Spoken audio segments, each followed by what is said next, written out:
అందరికీ నమస్కారం. నా పేరు సృజని కోడిదాసు. నేను masters in food nutrition and dietetics Andhra యూనివర్సిటీలో చదివాను. నేను ఒక గోల్డ్ మెడలిస్ట్ ని. ఇక్కడ బెహర్ హాస్పిటల్స్ లో కన్సల్టెంట్ డైటిషియన్ ఇంకా న్యూట్రిషన్ కింద వర్క్ చేస్తున్నాను. అసలు మనం పొద్దున్న ఏం తినాలి, మధ్యాహ్నం ఏం తినాలి, రాత్రి ఏం తినాలి అనేది ఎప్పుడు ఎక్కువగా కన్ఫ్యూజన్ ఉంటూ ఉంటుంది. అసలు పొద్దున్న మనం ఎప్పుడు ఎలా తినాలి అంటే ఒక రాజులా తినాలంట. అంటే ఎందుకు అంటే మనం తినే ఫుడ్ లో ఎక్కువగా proteins and fibre and moderate carbohydrates ఉన్న ఫుడ్ అనేది పొద్దున్న తినాలి.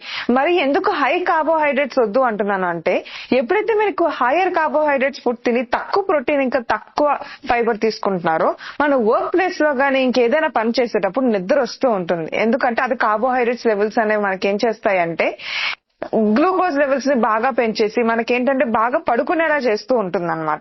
అలానే మధ్యాహ్నం పూటలో ఎలా తినాలి అంటే మన మీల్ దాంట్లో ఎక్కువ ప్లేట్ లో చూసుకునేటప్పుడు ఎక్కువగా వెజిటేబుల్స్ ఉండేలాగా చూసుకోవాలి. అంటే కూరలు ఎక్కువగా పెట్టుకోవాలి, ఫ్రూట్స్ ఎక్కువగా పెట్టుకోవాలి, కాయగూరలు ఎక్కువగా పెట్టుకోవడం, కూరలు ఎక్కువగా పెట్టుకోవడం, రైస్ అనేది కొంచెం తగ్గించి తినాలి. ఇంకా రాత్రి పూట అంటారా, పొద్దున్న దాంతో మధ్యాహ్నంతో పోల్చుకుంటే రాత్రికి తక్కువ తినాలి. ఎందుకంటే మన బాడీ రెస్టింగ్ పొజిషన్ లోకి వెళ్తుంది. అలాంటప్పుడు క్యాలరీస్ అనేవి ఎక్కువగా బర్న్ చేయలేం. సో అలాంటప్పుడు రాత్రి పూట ఏంటి అంటే మిల్లెట్స్ జావా గానీ లేదంటే ఓట్స్ జావా or rotis with any curries అనేది సజెస్టబుల్.